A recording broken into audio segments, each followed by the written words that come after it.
नमस्कार दोस्तों, क्या हुआ जब अयोध्या में प्रकट हुआ साक्षात पुष्पक विमान। राम मंदिर में काम कर रहे मजदूरों ने जब यह नजारा देखा तो सभी के पैरों तले जमीन खिसक गई। 22 जनवरी प्राण प्रतिष्ठा से पूर्व अयोध्या में कितने बड़े चमत्कार का होना सभी को आश्चर्य में डाल रहा है। कुछ लोगों ने इसके साक्षात दर्शन किए हैं, जिन्होंने अपनी आंखों देखी जो बताएं, उसे सुनकर आपकी भी रोंगटे खड़े हो जाएंगे। आगे बढ़ने से पहले अगर आप एक सच्चे सनातनी है, प्रभु श्री राम को अपना आराध्य मानते हैं, तो इस वीडियो को लाइक करके कमेंट बॉक्स में जय श्री राम जरूर लिखें। दोस्तों, 22 जनवरी 2024 को रामलला अयोध्या के नए भव्य मंदिर में विराजमान होंगे। इस शुभ कार्यक्रम के लिए पूरे देश में निमंत्रण बनता जा रहा है। शहर से लेकर गांव तक घर घर अक्षत वितरण में बच्चों से लेकर बड़े तक सहयोग कर रहे हैं। यहां तक कि महिलाएं भी घर घर जाकर अक्षत और श्री राम की अयोध्या की फोटो वितरण कर रही। अयोध्या में राम मंदिर में भगवान रामलला की प्राण प्रतिष्ठा कार्यक्रम की तैयारियां तेजी से की जा रही है। इस कार्यक्रम को बेहद भव्य बनाने के लिए कोई कसर नहीं छोड़ी जा रही है। इस बीच राम मंदिर निर्माण का कार्य भी तेजी से किया जा रहा है। मंदिर निर्माण में जो लक्ष्य लिया गया था उसमें लगभग 80% कार्य हो चुका है। 70 खाबों पर मूर्तिकारी का काम चल रहा है। पिछले दिनों त्योहार की वजह से यह धीमा पड़ गया था, लेकिन अब वह भी तेज गति से पूरा हो जाएगा। निर्माण कार्य जल्द से जल्द पूरा करने के लिए सभी मजदूर रात दिन मेहनत कर रहे हैं।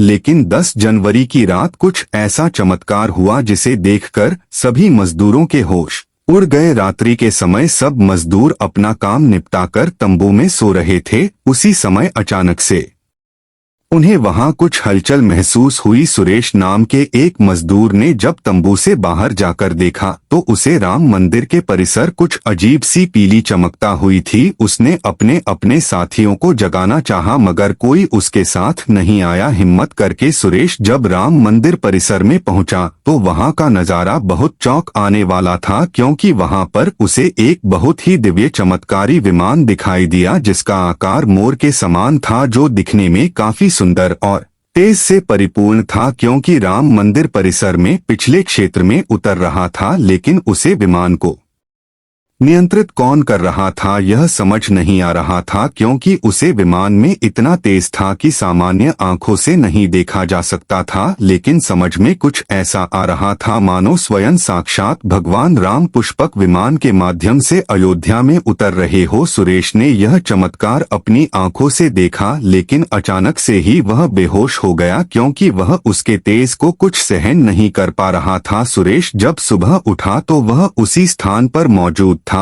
और उसके साथ ही मंदिर निर्माण कार्य पूरा करने के लिए जा रहे थे। उसने सभी को रोककर रात्रि की सच्चाई बताई, लेकिन सभी उसकी हंसी उड़ा रहे थे।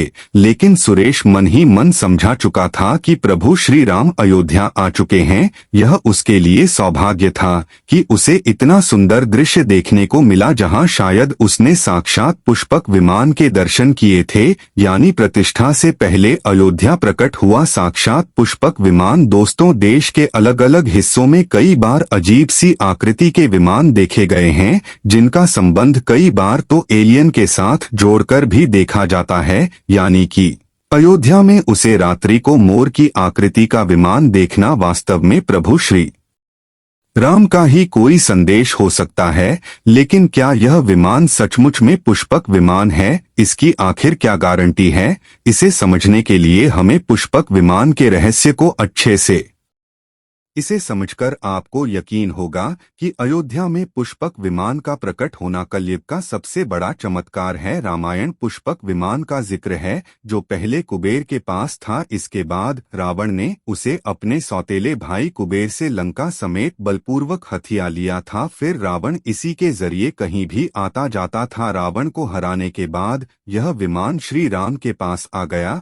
वह जीत हासिल करने के बाद इसी विमान के कहीं जगह होते हुए अयोध्या पहुंचे थे। रावण ने इसी के जरिए पंचवटी आश्रम से सीता का हरण किया था और उन्हें उसे पर बिठाकर लंका ले गया था। कहा जाता है कि पुष्पक विमान आज के विमान की तरह था। पुष्पक विमान के जरिए रावण हवाई मार्ग से सफर किया करता था। रावण को मौत के घाट उतारने के बाद इस विमान के जरिए प्रभु श्री राम, माता सीता और लक्ष्मण लंका से अयोध्या लौटे थे। रामायण में जिस तरह से पुष्पक विमान का जिक्र मिलता है, उसे तो यही लगता है कि यह आज के हवाई जहाज की तरह था, लेकिन तकनीक के मामले में मॉडर्न एरोप्लेन से कहीं आगे था। रामायण के सुंदरकांड के 7वें अध्याय में पुष्पक विमान के बारे में जानकारी मिलती है। पुष्पक विमान की आकृति मोर की तरह थी। यह अग्नि और वायु ऊर्जा से उड़ान भरता था। इसकी तकनीक इतनी उत्कृष्ट थी कि इसका आकार छोटा और बड़ा किया जा सकता था। कहा जाता है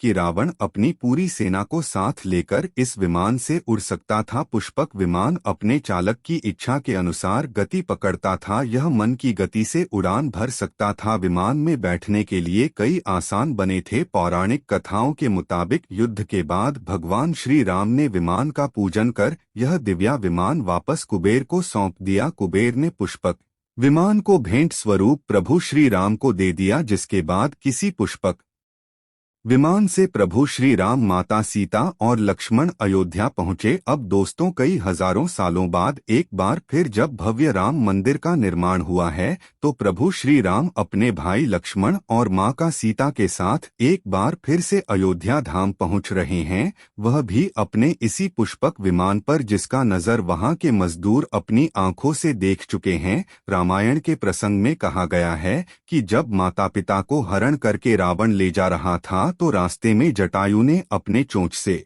रावण को चोट पहुंचाई थी। उसे समय रावण पुष्पक विमान में ही मौजूद था।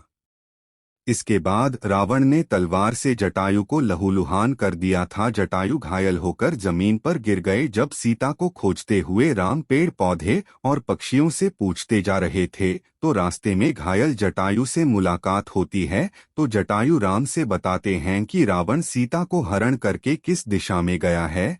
लेकिन जब साक्षात प्रभु श्री राम पुष्पक विमान में अयोध्या आ चुके हैं, तो भला उनके परम भक्त जटायु कैसे पीछे रह सकते हैं। अयोध्या में रामलाल की प्राण प्रतिष्ठा से पहले जनपद की सीमा में गिद्धों का झुंड दिखाई दिया है। स्थानीय लोग इसे गिद्ध धराज जटायु से जोड़कर देख रहे हैं। वह इस शुभ संकेत भी मान रहे हैं। मिल्कीपुर तहसील क्षेत्र के गांव धरौली में पिछले 10-1-2 दिनों से गिद्धों का झुंड भास कर रहा था। हालांकि उसे गांव से गीत उड़ गए हैं अयोध्या की सीमा में, लेकिन यहाँ वहाँ दिखाई दे रहे हैं। अनु का कहना है कि पिछले 20 वर्षों से हम लोगों ने इलाके में जीत नहीं देखे। अब जब राम मंदिर बन रहा है, तो इस गांव में लगभग 50 की संख्या में गिद्ध आकाश में दिखाई दे रहे हैं। उनमें से 10-12 गिद्ध गांव में ही सेमल के पेड़ पर पास कर रहे थे कि गिद्धों की दिखने की घटना को ज्यादातर लोग राम से जोड़कर देख रहे हैं और शुभ संकेत भी मान रहे हैं। 22 जनवरी को होने वाले प्राण प्रतिष्ठा के समझ में देश के प्रधानमंत्री नरेंद्र मोदी ने देश विदेश की कई महान हस्तियों को निमंत्रण दिया है। लेकिन आपको जानकर हैरानी होगी, नेपाल में भी कुछ विशेष लोगों को समझ में आने का निमंत्रण दिया गया है। इसके पीछे का रहस्य जानकर आपके भी होश उड़ जाएंगे, क्योंकि नेपाल को भगवान श्री राम का ससुराल कहा जाता है। क्योंकि नेपाल एक समय पर जनकपुर धाम था, जहां के राजा थे राजा जनक और उनकी पुत्री मां सीता।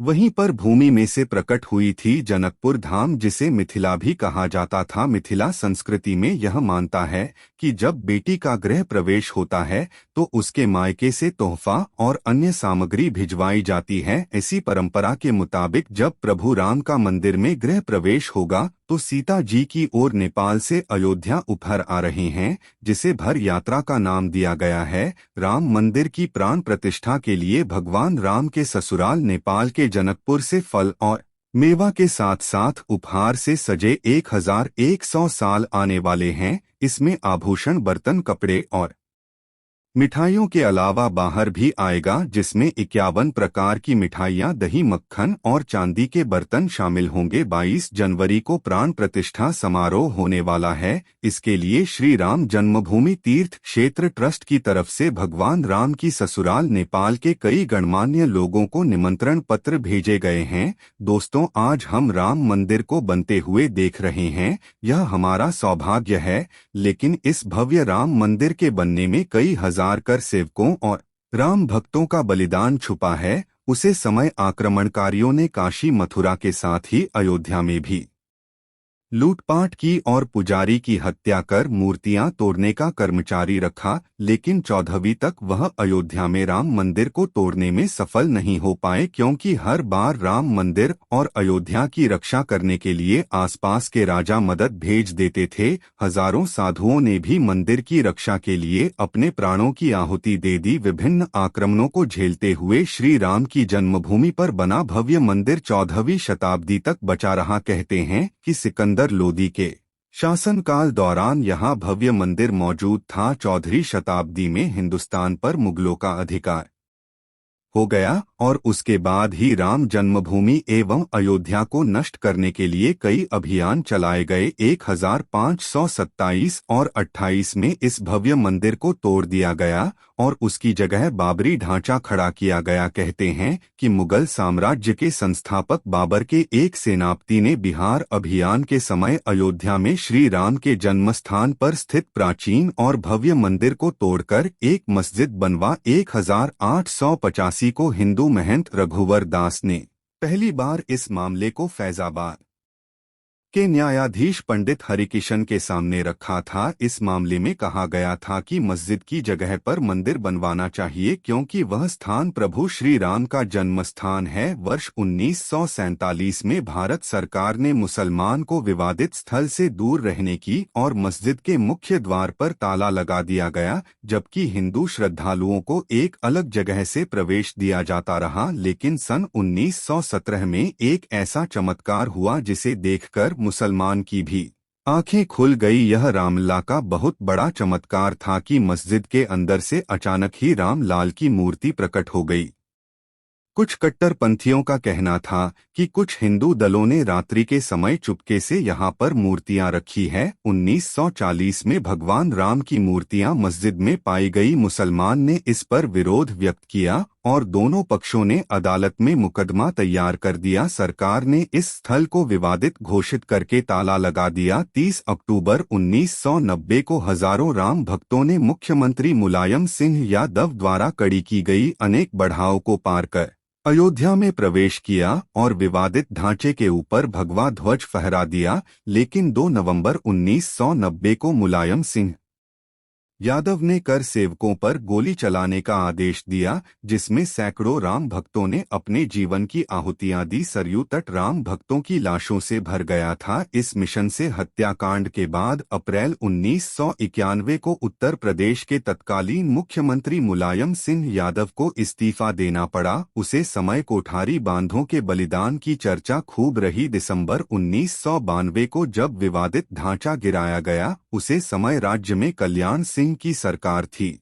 उसे दिन सुबह करीब 10:30 बजे हजारों लाखों की संख्या में कर सेवक पहुंचने लगे। दोपहर में 12 बजे के करीब कर सेवकों का एक बड़ा जनता मस्जिद की दीवार पर चढ़ने लगता है। लाखों की भीड़ दास को संभालना सभी के लिए मुश्किल हो गया। दोपहर के 3:40 पर पहले गुंबद भीड़ में तोड़ दिया और फिर 5 बजने में जब 5 मिनट का वक्त बाकी था, तब तक पूरे का पूरा विवादित ढांचा जमीन दोष हो चुका था। भीड़ ने उसी जगह पूजा अर्चना की और रामशिला की स्थापना कर दी। मुख्यमंत्री कल्याण सिंह ने साफ कर सेवकों पर गोली नहीं चलेगी। इस महान कल्याण सिंह जी को हम शाश्वत प्रणाम करते हैं। दोस्तों, राम मंदिर को बनता हुआ देखना सौभाग्य है, लेकिन जब भी हम इसके पीछे हजारों हिंदुओं का बलिदान देखते हैं तो हमारी आंखें नम हो जाती है। इस पूरी वीडियो को देखने के बाद आक्रमणकारियों के लिए आपकी क्या विचार है,